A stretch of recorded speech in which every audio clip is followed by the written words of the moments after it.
Hello everyone, welcome to my YouTube channel. आज की इस वीडियो में मैं प्रधानमंत्री यशस्वी छात्रवृत्ति योजना से जुड़े सभी सवालों के एकदम सटीक जवाब देने की कोशिश करूंगी, वो भी इसकी ऑफिशियल वेबसाइट से। पहला सवाल, यशस्वी प्रवेश परीक्षा किसके लिए है? तो यशस्वी प्रवेश परीक्षा यशस्वी योजना के तहत चिन्हित स्कूलों में कक्षा 9 और 11 में पढ़ने वाले उम्मीदवारों को छात्रवृत्ति प्रदान करने के लिए पात्र उम्मीदवारों के चयन के लिए है, मतलब कक्षा 9 और कक्षा 11 के लिए है। परीक्षण का प्रकार क्या है? तो यह परीक्षा एक वस्तुनिष्ठ प्रकार की परीक्षा है जिसमें बहुविकल्पी प्रश्न होते हैं। प्रत्येक प्रश्न में 4 संभावित उत्तर विकल्प होंगे। उम्मीदवार को उन विकल्पों में से किसी एक को चिन्हित करना होगा जिसे वह सही या सबसे उपयुक्त उत्तर मानता है। परीक्षण आयोजित करने का तरीका क्या है? तो परीक्षा पेपर पेन मोड OMR में आयोजित की जाएगी। परीक्षण में बहुविकल्पी प्रश्न शामिल है।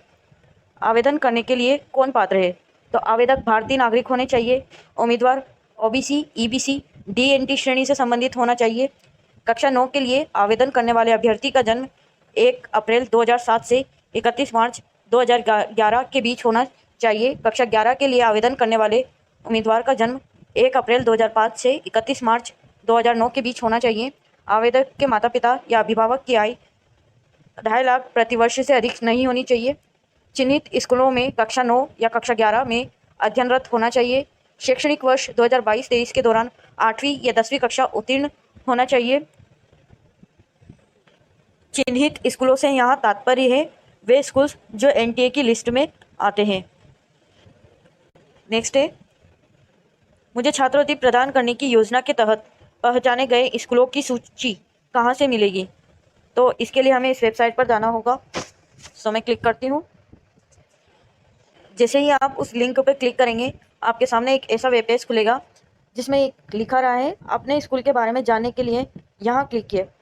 उसके बाद आपको इस पर क्लिक करना है। जब आप उस लिंक पर क्लिक करेंगे तो कुछ ऐसा इंटरफेस आपको दिखेगा। इसके बाद आपको कक्षा, राज्य का नाम और जिले का नाम का चयन करना है। फॉर एग्जाम्पल मैंने कक्षा 9 राजस्थान और झालावाड़ जिले का चयन करके आपको दिखा रही हूँ। खोज पे क्लिक करना है। उसके बाद आपके सामने आपके ज़िले के सभी स्कूलों की लिस्ट जो भी NTA की लिस्ट में शामिल है आ जाएगी। अब आपको अगर पर्टिकुलर अपने स्कूल का नाम सर्च करना है तो आप यहाँ स्कूल के नाम के कॉलम की जगह अपने स्कूल के नाम का कॉलम नाम लिखकर सर्च कर सकते हैं। अगर आ जाता है तो आपका स्कूल लिस्ट में शामिल है, और अगर नाम नहीं आ रहा है तो फिर आपका स्कूल इस लिस्ट में शामिल नहीं है। ओके, हम वापस से वहीं चलते हैं हमारी क्वेश्चन सीरीज पर। नेक्स्ट क्वेश्चन है, परीक्षा की तारीख क्या है? तो 29 सितंबर 2023 शुक्रवार को ये परीक्षा आयोजित कराई जाएगी। परीक्षा की अवधि 2.5 घंटे का ये पेपर रहेगा। समय क्या है? समय जब एडमिट कार्ड आएगा तो उस पर बता दिया जाएगा। क्या 9वीं 11वीं कक्षा की परीक्षा एक ही सत्र और एक ही समय में होगी? तो हाँ, एक ही सत्र और समय में होगी। नेक्स्ट क्वेश्चन, परीक्षा किन शहरों में होगी? तो उसके लिए भी हमें इस वेबसाइट पे जाना है, अनुलग्न आई में देखना है। ये रही वो लिस्ट जहाँ परीक्षा आयोजित कराई जाएगी। लगभग बहुत बड़ी लिस्ट है, तो मैं धीरे धीरे इसको स्क्रॉल करती हूँ। आप अपने अपने एरिया को चेक कर लीजिएगा।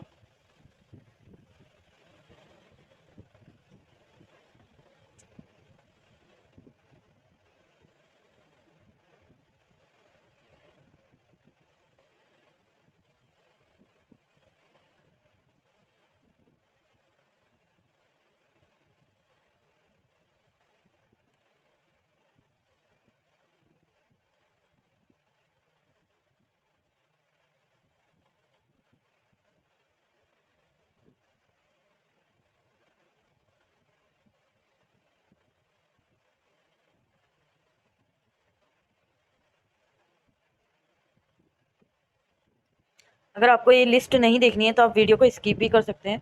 वैसे हो गई ये कुल 740 सेंटर हैं जहाँ ये एग्ज़ाम कराई जाएगी। अब हम वापस अपनी क्वेश्चन सीरीज पर चलते हैं। नेक्स्ट, परीक्षा की योजना क्या है? मतलब परीक्षा का सिलेबस क्या क्या आएगा? तो अंकशास्त्र मतलब गणित आएगी, विज्ञान मतलब साइंस, सोशल साइंस, सामाजिक विज्ञान और सामान्य जागरूकता और सामान्य ज्ञान। गणित के कुल 30 प्रश्न होंगे और प्रत्येक प्रश्न 1 नंबर का होगा। विज्ञान के 25, सामाजिक विज्ञान के भी 25 होंगे और सामान्य जागरूकता या सामान्य ज्ञान के 20 होंगे। कुल प्रश्नों की संख्या 100 होगी और कुल मार्क्स भी 100 होंगे, मतलब 100 अंकों का ये पेपर रहेगा। नेक्स्ट है प्रश्न पत्र का माध्यम क्या है। मतलब प्रश्न पत्र दोनों भाषाओं में होगा, हिंदी और इंग्लिश। मतलब जो क्वेश्चंस होंगे वो बहुत लैंग्वेज में होंगे, हिंदी और इंग्लिश। आवेदन कैसे करें, तो इस लिंक पर जाकर आप आवेदन कर सकते हैं। क्या कोई परीक्षा शुल्क है? अभ्यर्थी को कोई परीक्षा शुल्क देने की आवश्यकता नहीं है। आवेदन जमा कराने की अंतिम तिथि क्या है? तो अंतिम तिथि है 10 अगस्त 2023। आवेदन करते समय कौन से दस्तावेज मतलब डॉक्यूमेंट अपलोड करने होंगे? तो पासपोर्ट आकार की तस्वीर, हस्ताक्षर, श्रेणी प्रमाण पत्र मतलब आप किस कैटेगरी के हैं उसका प्रमाण पत्र, पारिवारिक आय प्रमाण पत्र, आधार कार्ड, और अगर आप PWD से बिलोंग करते हैं तो उसका भी प्रमाण पत्र। नेक्स्ट, यदि आपके पास अभी प्रमाण पत्र या श्रेणी प्रमाण पत्र या आय प्रमाण पत्र नहीं है,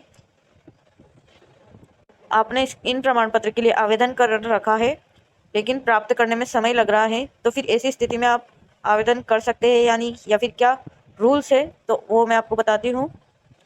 यदि आपके पास अभी कैटेगरी सर्टिफिकेट मतलब श्रेणी सर्टिफिकेट नहीं है तो फिर आपको ये फिलअप करके अपलोड करना होगा। ये देख रहे हैं आप, एनेक्सर 6। और अगर आपके पास इनकम सर्टिफिकेट नहीं है तो फिर आपको ये एनेक्सर 7 वाला जो पार्ट है इसको अपलोड करना होगा। ओके। नेक्स्ट है पात्रता के संबंध में मुझे क्या सावधानियां बरतनी चाहिए। तो पात्रता के संबंध में सावधानी यही है कि आप जान लें कि आप इसके लिए पात्र है भी या नहीं। अगर आप पात्र है तभी आप आवेदन करें, अन्यथा नहीं करें। नेक्स्ट क्वेश्चन है फॉर्म कब पूरा माना जाता है। आवेदन केवल तभी पूरा माना जाएगा जब उम्मीदवारों ने सभी आवश्यक फील्ड भर दिए हो और आवश्यक डॉक्यूमेंट भी अपलोड कर दिए हो और पुष्टिकरण पृष्ठ भी तैयार कर लिया हो।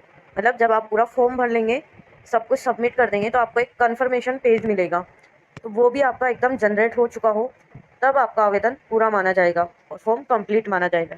यदि उम्मीदवार ने आवश्यक दस्तावेज अपलोड नहीं किए और कन्फर्मेशन पृष्ठ मतलब पुष्टिकरण पृष्ठ नहीं बनाया है तो आवेदन जमा नहीं माना जाएगा। इसलिए ऐसे उम्मीदवार को कोई प्रवेश पत्र जारी नहीं किया जाएगा। ध्यान से सुन लेना, अगर आपने कन्फर्मेशन पेज को जनरेट नहीं किया है या कोई भी डॉक्यूमेंट मिस आउट किया है तो आपका जो एडमिट कार्ड है वो जनरेट नहीं किया जाएगा। उम्मीदवार को यह सुनिश्चित करना होगा कि वह पुष्टिकरण पृष्ठ तैयार और प्रिंट कर ले। आपको अपना कन्फर्मेशन पेज को तैयार जनरेट भी करना है और उसकी प्रिंट करके भी रखना है। ओके। नेक्स्ट क्वेश्चन है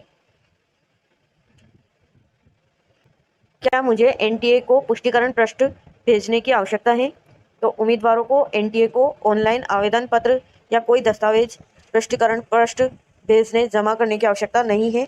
हालांकि उन्हें सलाह दी जाती है कि वे भविष्य में किसी भी संदर्भ पत्राचार के लिए निम्नलिखित दस्तावेज अपने पास रखें। ओके। ऑनलाइन आवेदन पत्र के पुष्टिकरण पृष्ठ की प्रतिलिपि डाउनलोड करें, सहजे कम से कम 3 प्रतियां प्रिंट करें।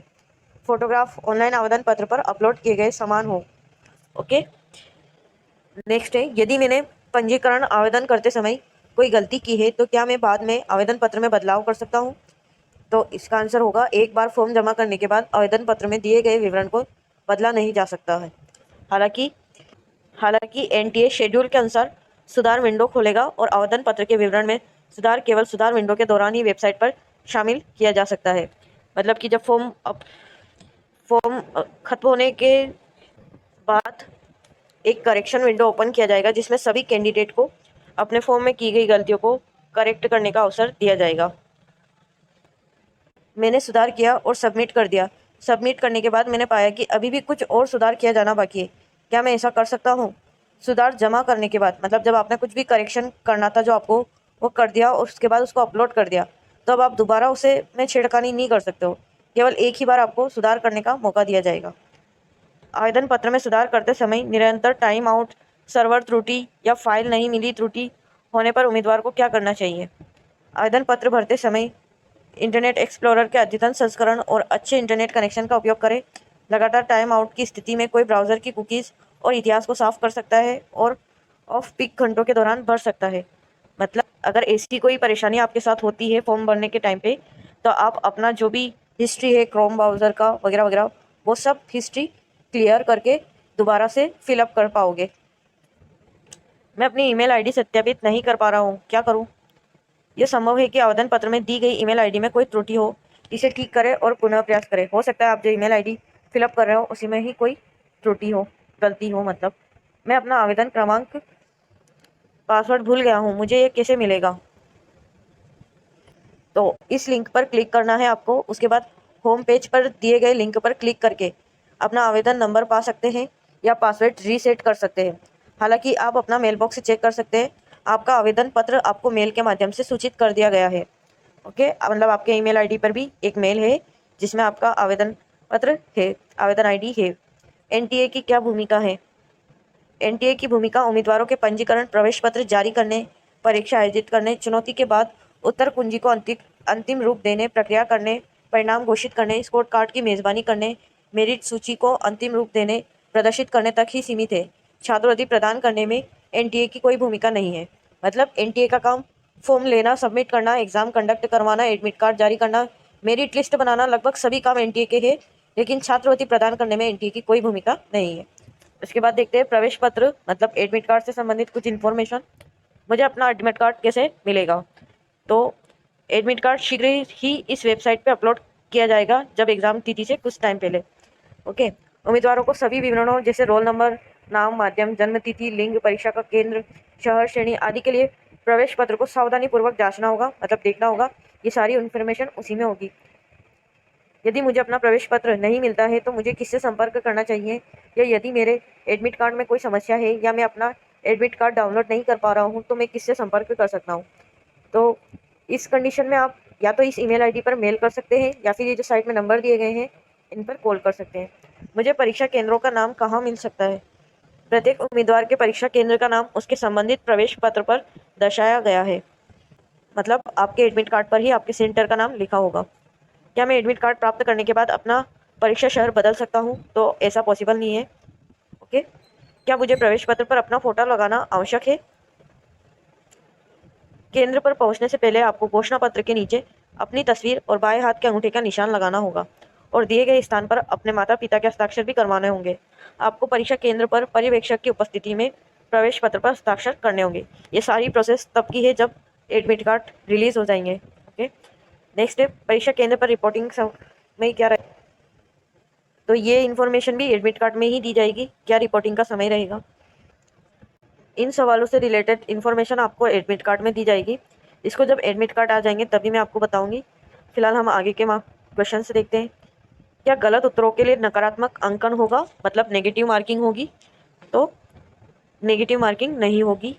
क्या मुझे अपनी प्रतिक्रियाएं, प्रश्न उत्तर देखने का अवसर मिलेगा? यदि मुझे लगता है कि मेरी राय में किसी प्रश्न का उत्तर गलत है तो क्या मुझे उत्तरों को चुनौती देने का अवसर मिलेगा? परीक्षण के आयोजन के बाद उम्मीदवारों की स्कैन की गई ओएमआर उत्तर पुस्तिकाएं एनटीए वेबसाइट पर उपलब्ध कराई जाएगी। ओएमआर उत्तर पुस्तिकाओं की स्कैन की गई छवियों के प्रदर्शन की सटीक तारीख एनटीए वेबसाइट पर परीक्षा के बाद सूचित की जाएगी। उम्मीदवार अपनी संबंधित ओएमआर उत्तर पुस्तिका देख सकेंगे और यदि वे ओएमआर ग्रेडिंग के खिलाफ कोई प्रतिनिधित्व करना चाहते हैं तो वे निःशुल्क ऐसा कर सकते हैं। परीक्षा के बाद विशेषज्ञ प्रशासित प्रश्न पत्र की उत्तर कुंजी का सत्यापन करेंगे। एनटीए वेबसाइट और सार्वजनिक सूचना प्रेस विज्ञप्ति के माध्यम से उम्मीदवारों को अग्रिम रूप से सूचित तिथि पर एनटीए वेबसाइट पर प्रश्न और अंतिम उत्तर कुंजी प्रदर्शित करेगा। जो उम्मीदवार उत्तर कुंजी से संतुष्ट नहीं है वे दी गई विंडो के माध्यम से निःशुल्क ऑनलाइन आवेदन पत्र भरकर चुनौती दे सकते हैं। हाथ से या वेक्स या ईमेल से प्राप्त आवेदनों पर विचार नहीं किया जाएगा। ओके, मतलब आप अगर आपको लगता है कोई क्वेश्चन गलत जांच लिया गया है तो आप उस पर चुनौती दे सकते हैं। उसके लिए आपको एक फॉर्म भरना होगा। ओके, उसके बाद परिणाम अंतिम उत्तर कुंजी के आधार पर ही जारी किया जाएगा। मुझे अंतिम उत्तर कुंजी कैसे पता चलेगी जिसके आधार पर परिणाम अंततः संसाधित किए जाते हैं? तो वो भी एनटीए की वेबसाइट पर अपलोड कर दी जाएगी। मूल्यांकन पद्धति क्या है? तो नेगेटिव मार्किंग नहीं होगी। प्रत्येक सही उत्तर के लिए 1 अंक दिया जाएगा। यदि एक से अधिक विकल्प सही पाए जाते हैं, मतलब 4 ऑप्शन में से अगर 2 विकल्प या उससे ज़्यादा सही पाए जाते हैं तो चुनौती के बाद या कुंजी सत्यापन के दौरान अंक केवल उन्हीं उम्मीदवारों को दिए जाएंगे जिन्होंने सही विकल्पों में से किसी एक का प्रयास किया है। मतलब 2 ऑप्शन में से कोई एक तो टिक किया है। ओके, यदि कोई भी विकल्प सही नहीं है, प्रश्न गलत पाया जाता है तो फिर इस कंडीशन में बोनस अंक दिया जाएगा सभी छात्रों को।